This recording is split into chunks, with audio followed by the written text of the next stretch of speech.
Қашықтасың, туған жер, қалың елім, не бір жүйрік болдырып, жарау деген. Шаршадым мен, қанатым талды менің, шаңғыт жолға сарылып, қарау менен. Кері оралмай жылдарым жатыр ағып, қасіреттің жасына, көз жуына. О жаратқан, көп неткен ақымағың, құм сықылды, тез ысып, тез суынар.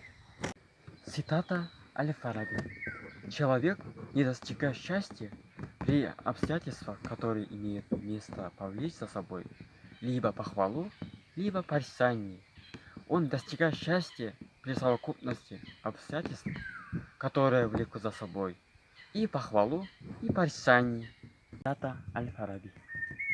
The just city shall favor justice, and the just hate tyranny and injustice, and give them both their just deserts.